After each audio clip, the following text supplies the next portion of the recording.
Medfield TV, community shows.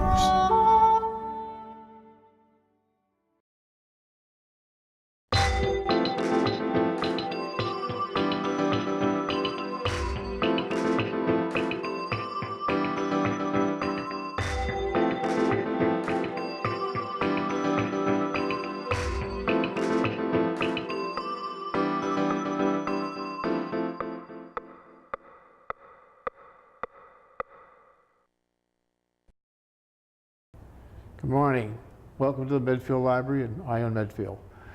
Here today to introduce you to some new technology and Kristen Chen. Kristen has got some new projects and going on now, and I'd like to have her kind of explain it to us. Okay, thank you. Yes, we have, I've been here for about a year and kind of feeling things out. We have kind of, started introducing the concept of a makerspace, and makerspaces generally, there's something that's new in libraries.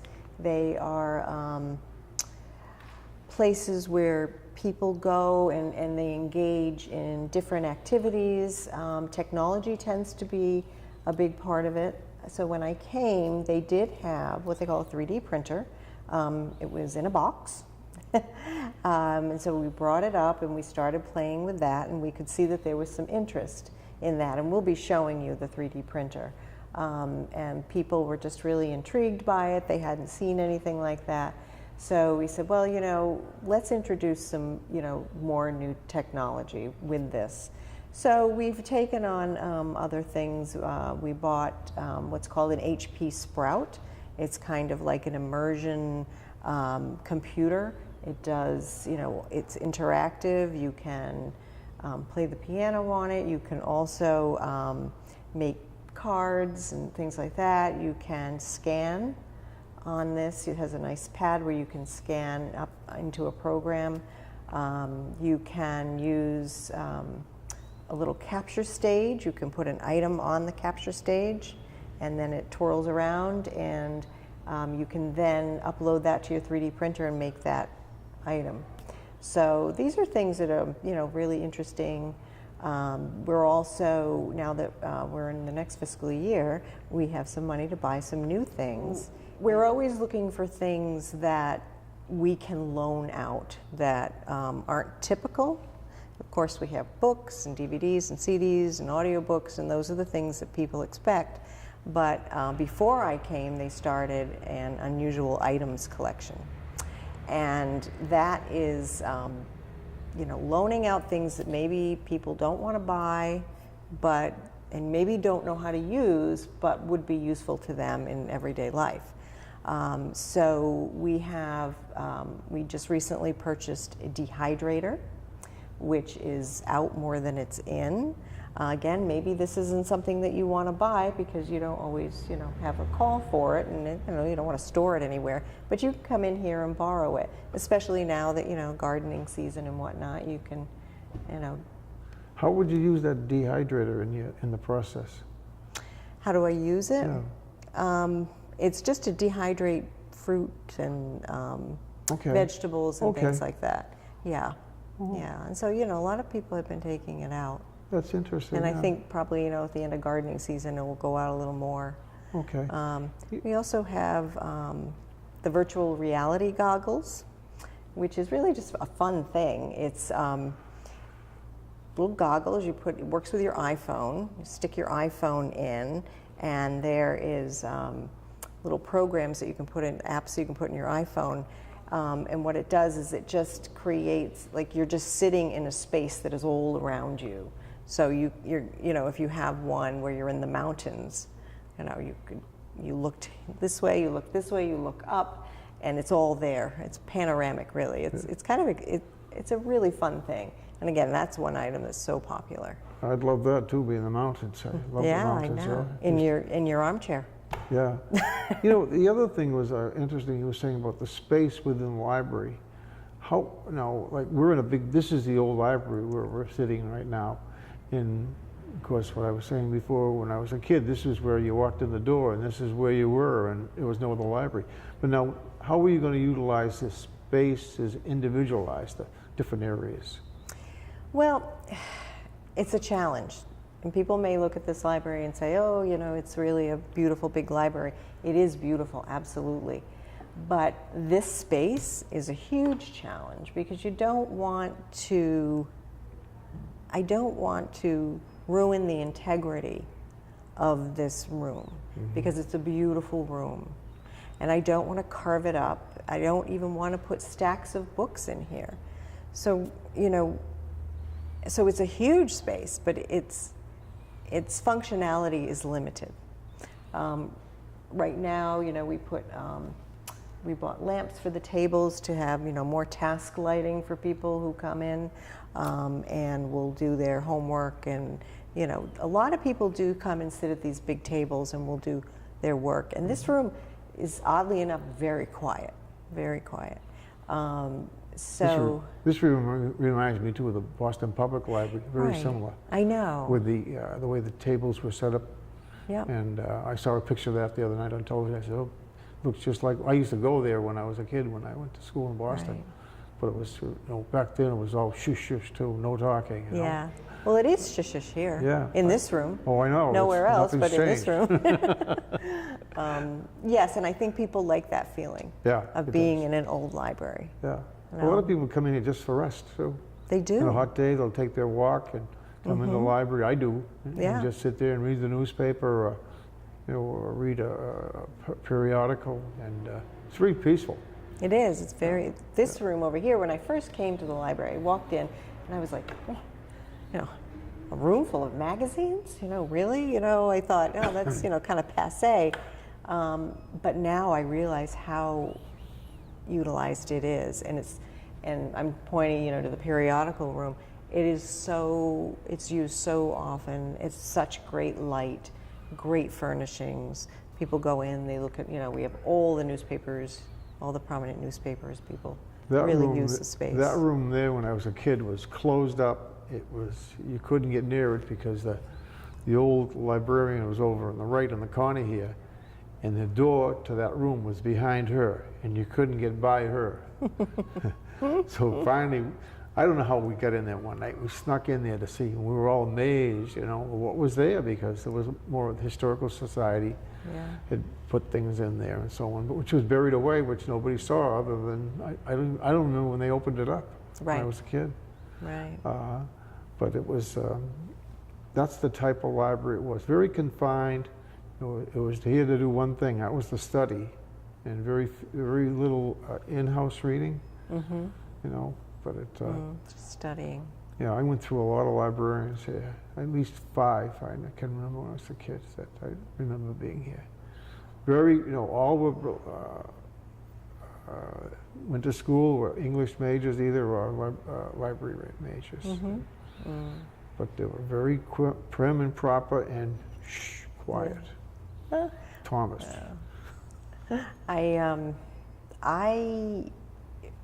You know, of course I read. I was not an English major, I was a business management major. And then I got my degree when my kids were younger. So this was a second career for me. But I think the thing that I really love about this, I love the programming, I love the marketing, I love bringing new programs and ideas into the library that people can get excited about. I just love it when there's like a hum, you know. I'm not a shusher, you know. I like that activity, that level of activity. And I'm really impressed. The staff here is wonderful, and what they bring to the services is phenomenal. They're young, they're so young, but they are, you know, so forward-thinking, so energetic, and, you know, fortunately, I don't know a lot about technology, but I get excited about it, and then they kind of feed off of it, and off we go. So, and they've just been open to, you know, everything that I've wanted to do, which has been just such a treat. That's great. Can't wait to see where we go beyond this. Well, Christine, I appreciate your time you took today to explain what's going on at the library, and it surely is interesting. It's brought me up to date in a lot of things, and I think it's going to bring a lot of people here watching us that, you know, they're going to really want to come here. And we've taken the mystery out of it. That's what I always said. There's always a mystery out there. People don't understand what the library is really right today, and we'll go from there. So thank you again. Well, thank you. Thank you for this opportunity. Thank Medfield TV. I mean, I think, like you said, this is going to get the word out there, and I'm very excited to see Very good. what happens. Again, this is Tom Sweeny, Medfield TV. Thanks for coming, listening to us today, and we'll see you again soon. Bye. Here we are in the library again, here in the technology department. I want to introduce here to Matt, the new technologist, and he's going to explain the interactive software that they're using now. Hi Tom, how's it going? Good, thank you. So what we've got here is a 3D printer, and running it is software that's used for 3D design. And now everything you see on this table has all been printed with this 3D printer that the library received through a grant. And primarily what we use it for at this point is to kind of generate interest in 3D design and this technology for the future. In terms of what it's used for currently, most of the functional things are plastic oriented. What we printed here today actually is an old battery cover for a classic Game Boy, which one of the issues, their battery covers always broke off. So we've actually printed a replacement one. People have been able to print keychains, figurines for games, items to dress up as their favorite fictional characters, all sorts of things. One of the more recent programs that we just did, one of our other employees, Tyler, showed all the children how to do basic 3D design with a program called Tinkercad and create their own custom keychains that look like this. Very good. So that's pretty much the 3D printer. It's going to go in our makerspace eventually, and it'll be open to whoever wants to use it to fabricate whatever they've designed or they've found online.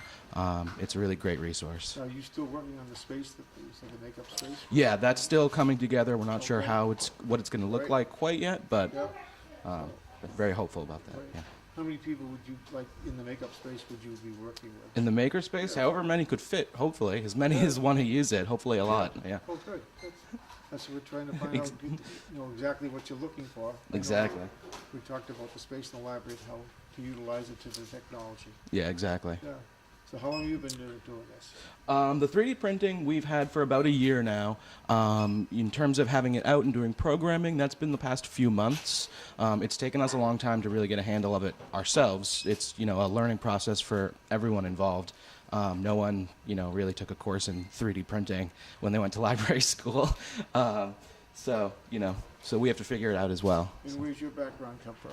I don't actually have a library degree. I majored in English and linguistics, and I manage a lot of the technology and manage the day-to-day circulation here at the library. Yeah. That's nice to hear. Yeah. Glad that you talked to us about this. We're all curious about it. Sure. Would you guys like to see the Sprout as well? That's another new piece of technology we've added to the library. We certainly would. Here we are now over at the new Sprout program, and Matt's going to tell us about that.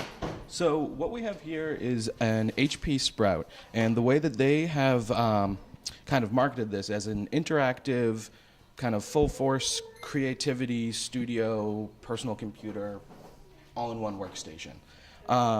So one of the really cool features about it is that it has, it's touchscreen based, and it actually has two screens. You've got the screen that is on the actual computer, like a classic computer monitor, and then you've also got this screen down here that's projected through this light, that's just as interactive and just as connected as well. You can see I can just take one of these items and slide it down onto that screen and then manipulate it here. This is just kind of one of the basic graphic design programs that comes with it. And the key for the graphic design is that, it's very tactile, it's very interactive. You can make things bigger, make them smaller, turn them around. put them however you want. It's got a built-in camera, so any item that you want to see in your project, you can put onto this mat,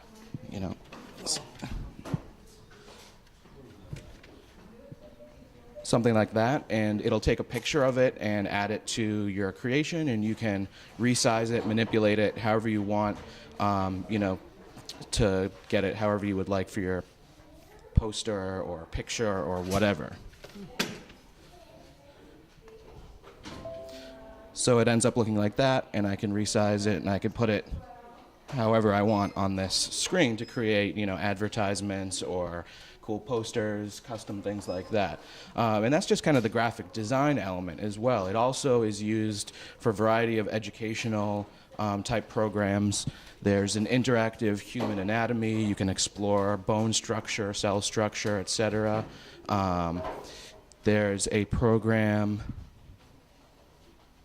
that helps teach you piano, if I can open it, and lets you play piano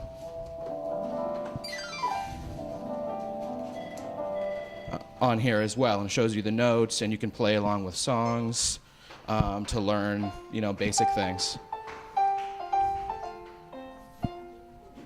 Just like that. This also works with the 3D printer in the sense that it's used for 3D design as well. There's a program called 3D Sculpt that lets you just kind of, in the same way that I was manipulating those objects, it lets you manipulate a 3D model that you could then use our printer to print. This is what that 3D modeling program looks like. So it looks like this, and you can essentially basically just play around, and sculpt it however you would like. The other really cool aspect to this interactive workstation is that it can actually also scan 3D objects as well. That's what this is. This is a capture stage. That goes there, and you can put a 3D object on here, and it rotates around constantly, takes pictures of it in 360 degrees, and then creates a 3D model based on that. You could then manipulate, clean up that model, and even potentially, print that model. So you could take my picture, put it on there, have me play the piano without even me knowing how to play the piano. I could try something like that. I'm not 100% sure it would work. It's all right. I never could play the piano. But yeah, no, it's a great tool for just getting people interested in this sort of technology. Right. Again, this ideally will be in a space with a printer, so you could print out just on demand any creation or poster that you've made, or fabricate 3D designs that you've created, or just kind of sign up to, say you have a really intense project that you have to do for school that you would really benefit from having this many screens and being able to work with your project in that manipulative way. Could one make a video also from this? Yeah, there's also programs for video editing. I've never actually used these programs myself, but they do exist. They're called it's called Power Director. I'm not sure how robust that program is, but there is also video editing with this tactile sense as well. And obviously, you could browse the internet. There's Internet Explorer, so you could have, you could be looking up things that relate to the project that you're working on. It's a more robust computer for lots of different creative educational opportunities. It must have unlimited space. Yeah, well, it's all based on the cloud, so there's a lot of space. Just things get connected to the internet, so you're not saving everything locally to this computer. Yeah. Very good. Well, I appreciate your time here. Is there anything else you'd like to tell us before we go to another phase in the library? I mean, in addition to all of this, we've added, a lot of just kind of the unusual items that we're circulating, like virtual reality goggles that work with most smartphones, or ukuleles. We've got a couple USB keyboards you could connect to your home computer to work with programs like GarageBand, or to do, music creation in that sense. Metal detectors, shovels, everything like that. Just, we're always adding new stuff for people to, experiment with and, create. Very good. I appreciate your time. You're welcome. Right.